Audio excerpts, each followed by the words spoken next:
नमस्कार साथियों, स्वागत है आपका अपने आईटीआई के इस चैनल पर। दोस्तों, हम आईटीआई के फिटर और इलेक्ट्रीशियन का जो कॉमन चैप्टर होता है सेफ्टी एंड हेल्थ का, उसमें से मैं 25 क्वेश्चन बहुत इम्पोर्टेंट निकाला हूं और उसका यहां पे मैं एमसीक्यू सॉल्व कराने वाला हूं, जो कि प्रश्न नंबर 1 से और 25 नंबर तक है। बहुत इंपॉर्टेंट होने वाले हैं। सेशन पूरा देखिए, लास्ट तक देखेंगे, आपको बहुत सारी चीज़ें हम यहाँ पे डिटेल में बताने वाले हैं। जो यहाँ पे प्रश्न नंबर 1 है, प्रश्न नंबर है यहाँ पे सोडियम पोटेशियम में लगने वाली आग शामिल है। सोडियम और पोटेशियम में जो आग लगती है, इसको हम किस आग में कहते हैं? तो यहाँ पे ऑप्शन ए है class b, option B class सी और option C class a, option D है क्लास एफ। तो यहाँ पे 4 ऑप्शन है दोस्तों। 4 ऑप्शन में से यहाँ पे कोई भी ऑप्शन सही नहीं है, लेकिन यहाँ पे हम सोडियम और पोटेशियम में लगी हुई आग की जो होती है, इसको हम बता सकते हैं कि क्लास डी प्रकार की जो आग होती है वो होती है सोडियम और पोटेशियम। ये एक प्रकार से मेटल होता है, तो मेटल में लगी हुई आग को हम यहाँ पे क्लास डी फायर में कहते हैं। आपको हम थोड़ा सा आग के बारे में बताते हैं, आग कितने प्रकार की होती है। तो आग आपके जो निमी बुक में है वो 4 प्रकार की होती है, class A, class B, class सी और क्लास डी।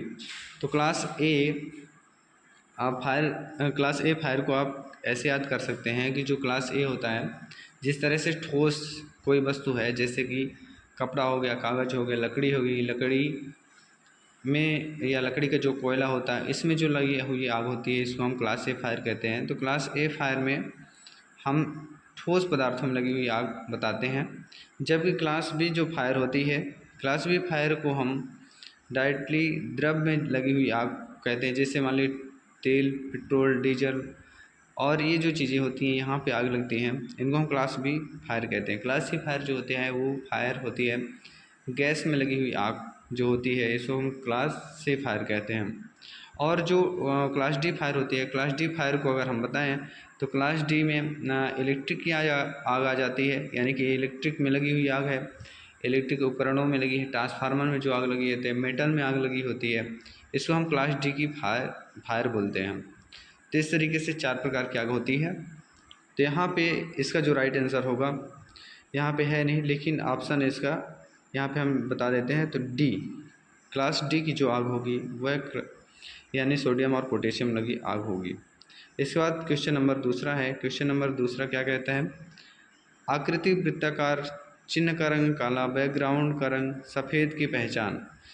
यहाँ पे आपको सेफ्टी चिन्ह से क्वेश्चन पूछा गया है। सेफ्टी चिन्ह 4 प्रकार के होते हैं।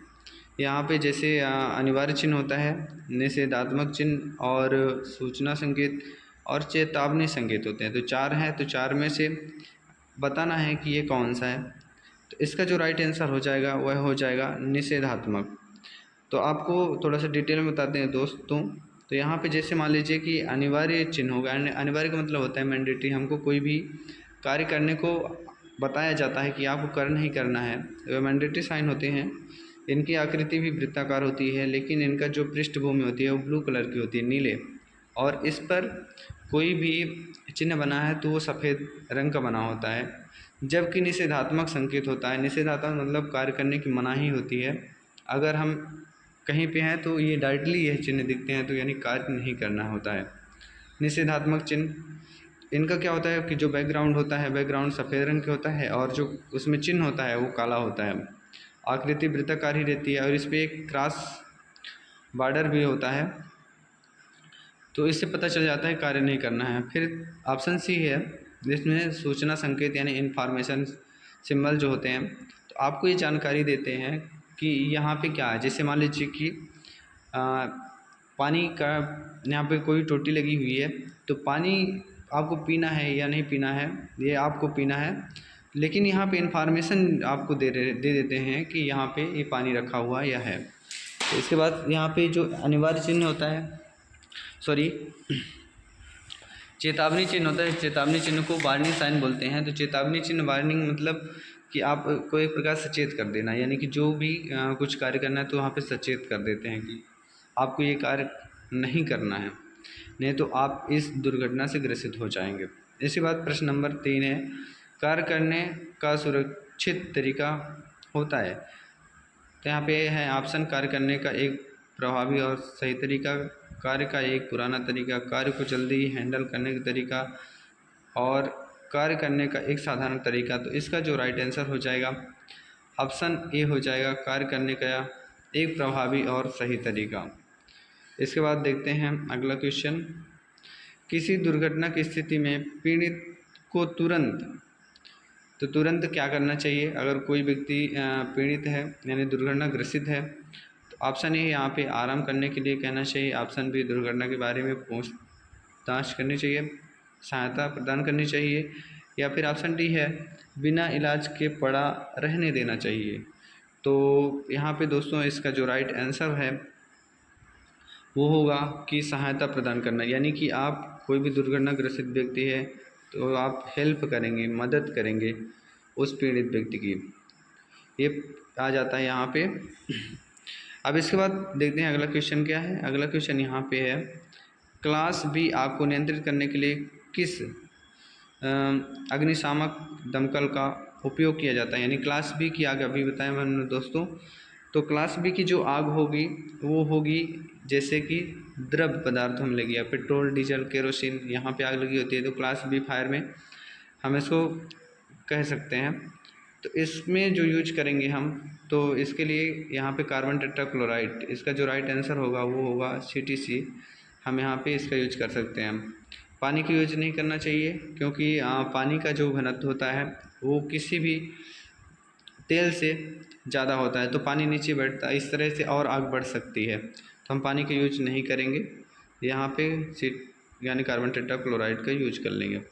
इसके बाद प्रश्न नंबर 6 है, निम्न में से कौन सी युक्ति सुरक्षा को प्रोत्साहित करने के लिए प्रयोग की जाती है? यानी कि यहाँ पे आपको ये जो प्रश्न बोला गया है इसका आंसर बताना है। तो जैसे ऑप्शन ए है अत्यधिक जुर्माना लगाना, प्रचार वाक्यों का लिखना, कार्य रोक देना, उपरोक्त सभी। इसका सही आंसर हो जाएगा ऑप्शन नंबर ए, प्रचार वाक्यों का लिखना है। यानी कि कोई भी ऐसे अपने को स्लोगन लिखने हैं जिससे कि व्यक्ति पढ़ करके प्रोत्साहित हो और कोई भी दुर्घटना ना करे। ठीक है, आगे हम देखते हैं अगला क्वेश्चन क्या है। प्रश्न नंबर 7, शुष्क पाउडर अग्निशामक यंत्र का कलर कोड क्या होता है?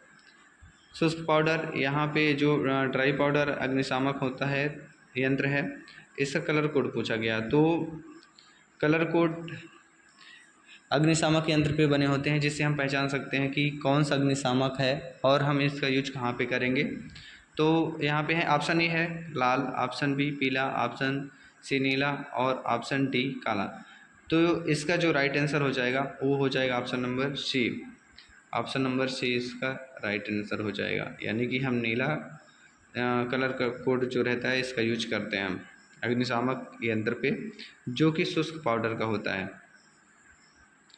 इसी तरह से और देखते हैं दोस्तों अगला क्वेश्चन क्या है, प्राथमिक उपचार ABC में बी संकेत क्या करता है? यानी कि ABC होता है, इसका बी वाला जो अक्षर होता है यहाँ पे पूछा गया है, इनका क्या मतलब होगा? तो ए का मतलब होता है एयरवे, यानी कि हवा आने दे, हवा या वायुमार्ग जो होता है इसके लिए होता है। बी यानी ब्रीथिंग होता है, ब्रीथिंग मतलब आपका यानी जो फेफड़ा है, फेफड़ा चल रहा है कि नहीं चल रहा है इसको देखना है। और जो सी है वहाँ पे इसका मतलब हो जाता है सर्कुलेशन, यानी कि आपके बॉडी में या कोई भी पीड़ित व्यक्ति है, पीड़ित व्यक्ति के बॉडी में रक्त का संचार हो रहा है कि नहीं हो रहा है, इसको चेक करना है। तो इसका जो राइट आंसर हो जाएगा यहाँ पे हो जाएगा ऑप्शन नंबर सी, यानी ब्रीथिंग यानी फेफड़ा, यानी ये आंसर हो जाएगा। चलते हैं अगला क्वेश्चन देखते हैं। अगला क्वेश्चन है यहाँ पे क्वेश्चन नंबर 9 है। क्वेश्चन नंबर 9 क्या है कि यहाँ CPR कब नहीं दी जाती है? CPR होता है, CPR का जो फुल फॉर्म होता है दोस्तों ये होता है कार्डियो पल्मोनरी रिसिस्टेशन। तो मतलब कि ये कब दी जाती है? तो जैसे मान लीजिए कोई व्यक्ति है, जैसे नब्ज रुकने पर या बेहोश होने पर विद्युत का झटका लगना, यानी कि कोई भी व्यक्ति का जो सर्कुलेशन है, ब्लड का सर्कुलेशन इतना कम है कि उसके बॉडी या मस्तिष्क में नहीं पहुंच पा रहा, तो हम CPR करते हैं। तो यहाँ पे इसका जो आंसर देना है तो कब नहीं दी जाती है। तो इसका जो राइट आंसर है यहाँ पे कटने पर, अगर कोई व्यक्ति कट जाता है तो CPR नहीं दी जाती है। इसके बाद प्रश्न नंबर 10 है, सांस संबंधी सुरक्षा के लिए प्रयोग करते हैं। अगर सांस संबंधित यानी कि आपको श्वसन में जो हवा ले रहे हैं वहाँ पर आपको सुरक्षा के लिए क्या यूज करना चाहिए। तो एग्जॉस्ट फैन, ऑप्शन बी है सीलिंग फैन, ऑप्शन सी है फिल्टर रेस्पिरेटर, ऑप्शन डी है सभी। तो इसका जो राइट आंसर हो जाएगा, इसका हो जाएगा यहाँ पे फिल्टर रेस्पिरेटर। इसके बाद देखते हैं अगला क्वेश्चन क्या है, सोडा एसिड अग्निशामक किस आग पर प्रयोग किया जाता है। तो यहाँ पे ऑप्शन ए है लकड़ी की आग, ऑप्शन बी पेट्रोल की आग, ऑप्शन सी विद्युत की आग, इनमें से कोई नहीं। तो इसका जो राइट आंसर हो जाएगा वो हो जाएगा ऑप्शन नंबर ए लकड़ी की आग, यानी कि कोई सॉलिड पदार्थों में लगी हुई आग है तो हम यहाँ पे सोडा एसिड अग्निशामक का प्रयोग करते हैं। इसके बाद देखते हैं प्रश्न नंबर 12। प्रश्न नंबर 12 क्या है, कृत्रिम श्वसन की कौन सी विधि में पीड़ित को पीठ के बल लिटाया जाता है। जब हम कृत्रिम श्वसन करते हैं तो यहाँ पे 4 विधियाँ होती हैं, जैसे शेफर विधि, सिल्वेस्टर विधि, लाबोर्ड विधि। इसको हम मुंह से मुंह की विधि भी बोलते हैं, यानी मुंह से मुंह में श्वसन देना जो भी होता है।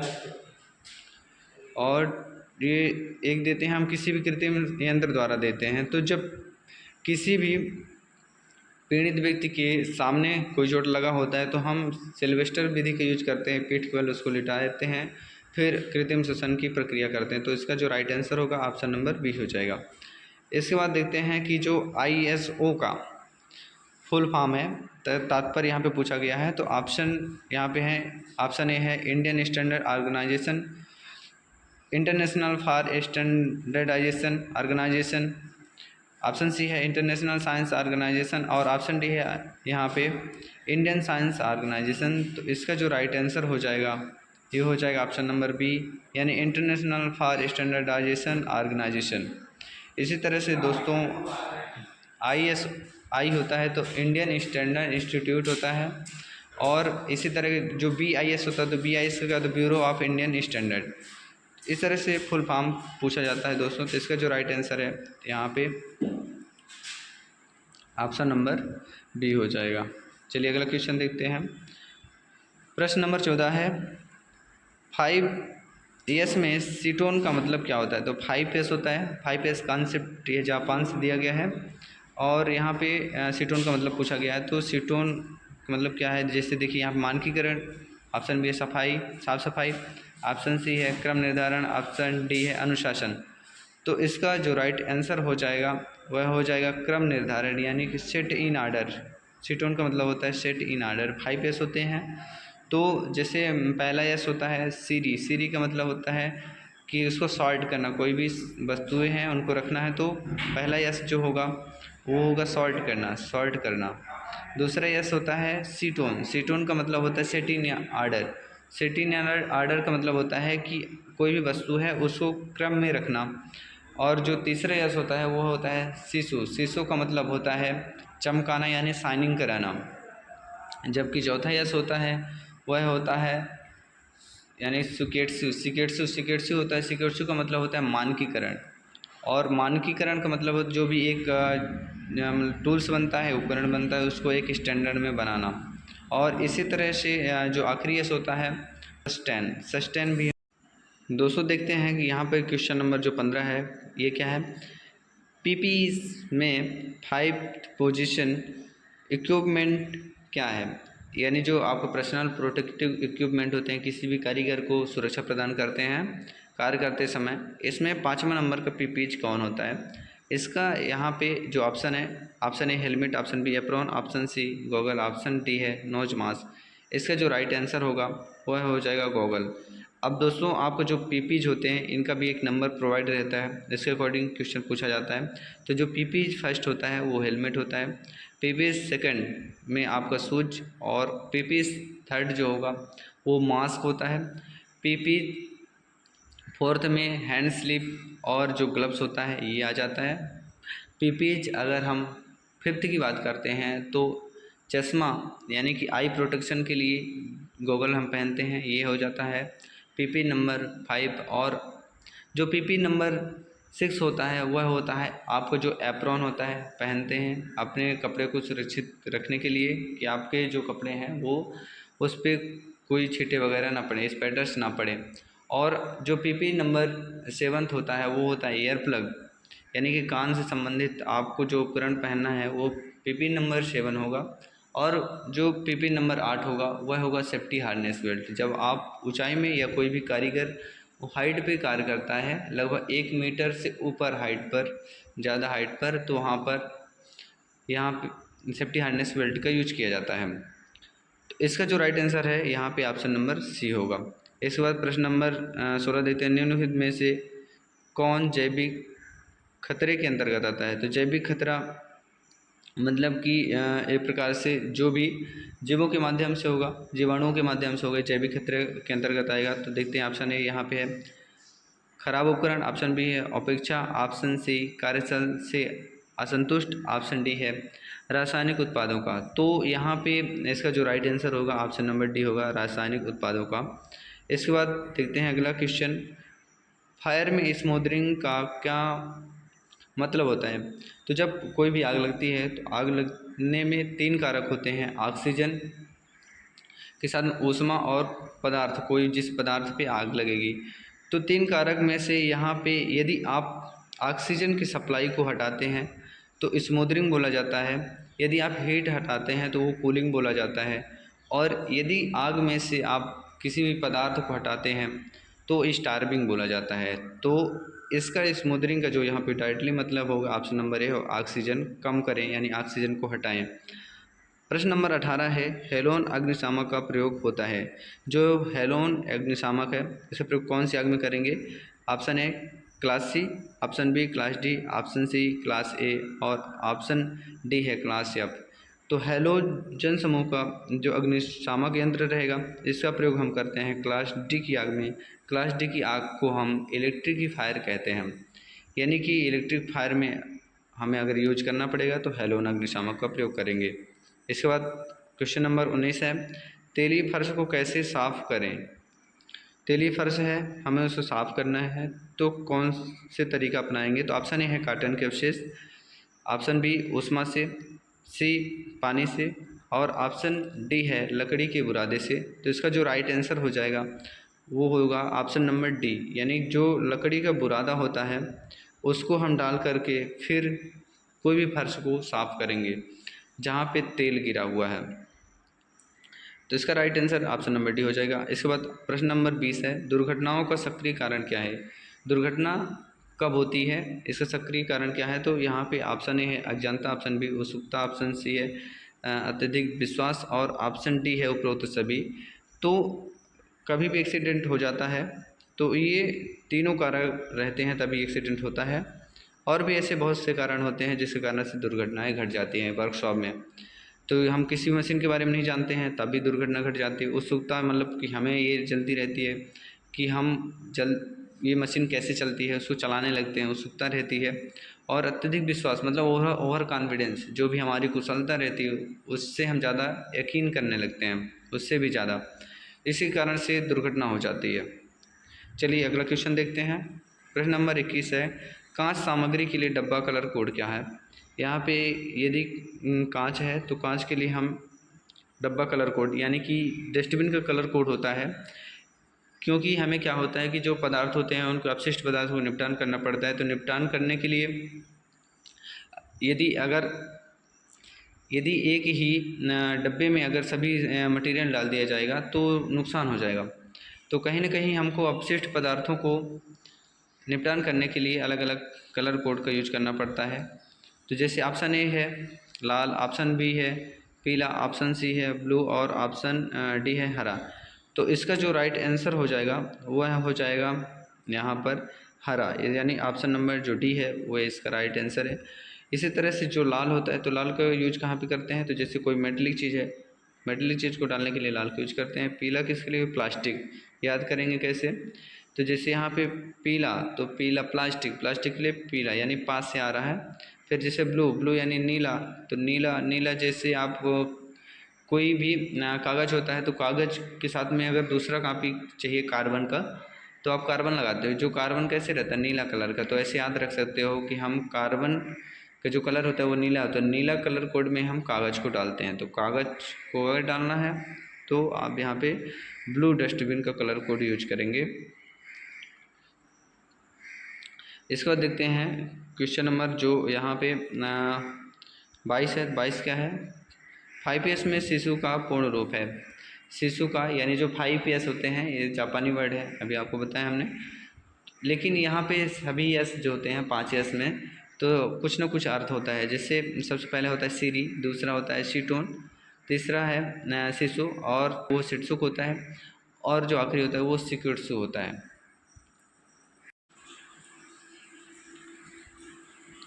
तो देखते हैं दोस्तों यहाँ पे जो प्रश्न नंबर 22 है। प्रश्न नंबर 22 क्या क्या है, 5S में शिशु का पूर्ण रूप है। जो शिशु होता है इसका मतलब क्या होता है, तो ऑप्शन ए है चमक, ऑप्शन बी है मानकीकरण, ऑप्शन सी है छटनी और ऑप्शन डी है क्रम निर्धारण। तो इसका जो राइट आंसर होगा वो चमक होगा। यानी कि कोई भी जो आपके टूल्स उपकरण रखे हुए हैं उनको चमकाना यहाँ पे शिशु के अंतर्गत आता है। चलिए प्रश्न नंबर 23 देखते हैं। कृत्रिम श्वास देने की विधि 1 मिनट में कितनी बार दोहराना चाहिए। तो यहाँ पे ऑप्शन है 16 से 18 बार, ऑप्शन बी है 10 से 12 बार, ऑप्शन सी है 15 से 20 बार, और यहाँ पे ऑप्शन डी है 20 से 30 बार। तो इसका जो स्टैंडर्ड होता है दोस्तों, यहाँ पे होता है कि आप 10 से 12 बार दे सकते हैं जब किसी भी व्यक्ति को आप कृत्रिम श्वसन दे रहे होते हैं। तो इसके बाद देखिए अगला क्वेश्चन क्या है। अगला क्वेश्चन यहाँ पे है, पीड़ित का खून बह रहा है, इसे रोकने की प्राथमिक चिकित्सा। ये कोई भी पीड़ित व्यक्ति है, खून बह रहा है, तो क्या करेंगे। ऑप्शन ए मलहम लगाना, ऑप्शन बी कपड़े से ढकना, ऑप्शन सी घाव हिस्से को ऊपर करना और दबाव देना। तो इसका जो राइट आंसर होगा वो दबाव देना। यानी कि किसी भी व्यक्ति को चोट लगा है तो हम दबाव दे करके, अपने अंगूठे का दबाव दे करके और खून को रोक सकते हैं। 25 है, ये क्या है, पास में तृतीय चरण का अर्थ है। पास जब हम कोई भी एक्सटिंग्विशर का यूज करते हैं तो इस क्रम का ध्यान देना पड़ता है। हम किसी भी एक्सटिंग्विशर का यूज करते हैं तो क्या करते हैं कि सबसे पहले उसमें जो पिन लगी रहती है, पिन को खींचते हैं बाहर। पुल, पी का मतलब हो गया पुल, खींचना, और खींचने के बाद हम क्या, आयम, ए का मतलब हो गया आयम, आयम का मतलब हो गया कि हम जो भी पाइप रहती है एक्सटिंग्विशर में उसको निकाल करके आग के तली पर लगाते हैं जहाँ पे फायर रहती है। और यस, और 2 यस है यहाँ पे, तो जो थर्ड यस होता है, थर्ड यस का मतलब होता है दबाना, यानी स्क्यूज यानी दबाना जो भी। और जो आखिरी यस होता है वो का मतलब हो गया घुमाना, पाइप को हम घुमाते हैं। तो इस तरह से हम फायर एक्सटिंग्विशर का यूज करते हैं। दोस्तों आप अपने आंसर को इस तरह से चेक कर सकते हैं कि आपकी प्रिपरेशन कैसी है, और इसी तरह की और इन्फॉर्मेटिव वीडियो पाने के लिए हमारे चैनल को सब्सक्राइब करें एवं अपने दोस्तों के साथ में इस वीडियो को शेयर करें।